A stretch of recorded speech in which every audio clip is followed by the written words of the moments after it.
guys, unang araw sa kasalukuyang taon ngayon.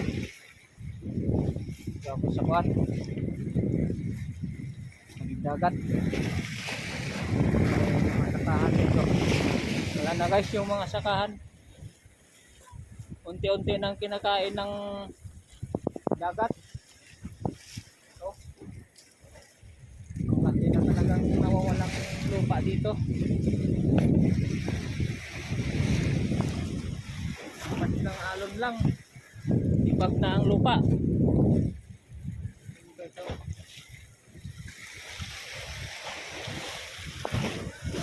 sayang yung mga sakahan dito. Lakas ng alon, wala pang bagyo to, oh. Yung lakas ang hampas nila dito sa gilid ng lupang sakahan ng bahay ko dito.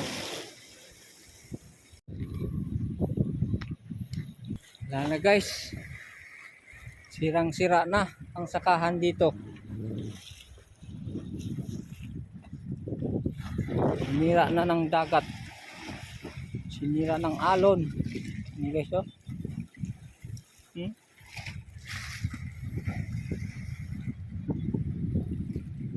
Unti-unti nang tinitibag yung lupa.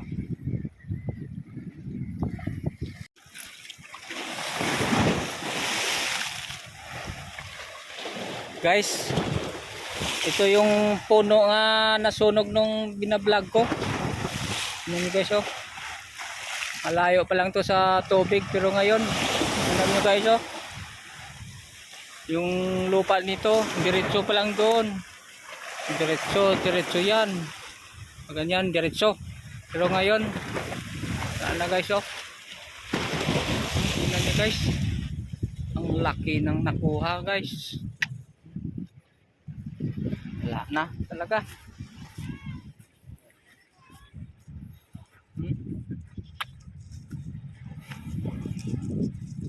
Wala na, hindi na sinasaka to dito dahil pumapasok na yung tubig alat dito sa lupa na to.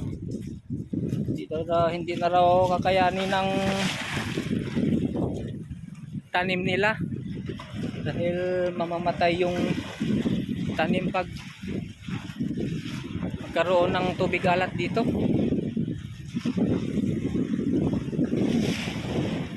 Kaya sayang talaga guys.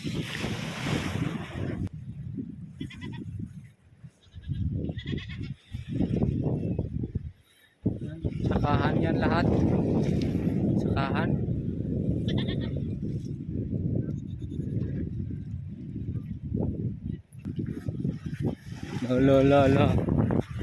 Lolo, sando na kata, sando na kalding.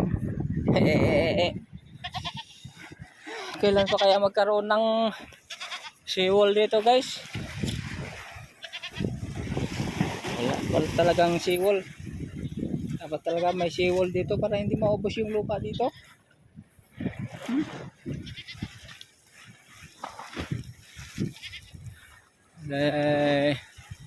Naliligo sila dito rin.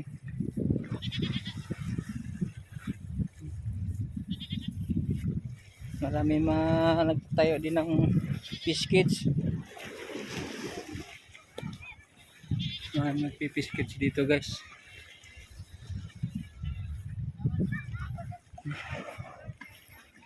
Mga fish cage yan.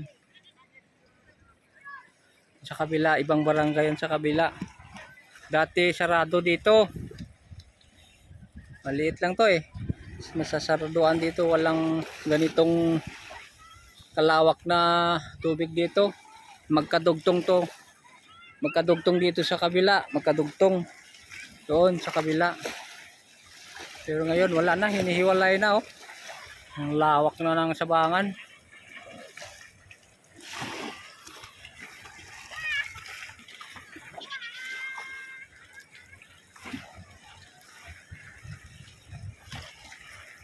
Tampisaw sila guys ng mga bata.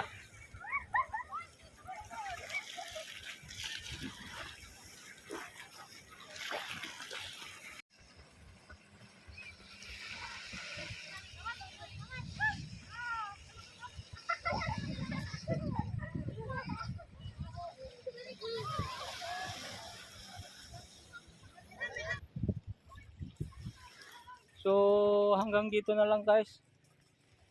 At huwag niyong kalimutang mag-like, mag-share, and subscribe na rin sa aking YouTube channel kung bago ka pa lang nakadalaw. Maraming salamat guys. Happy New Year. Happy New Year everyone.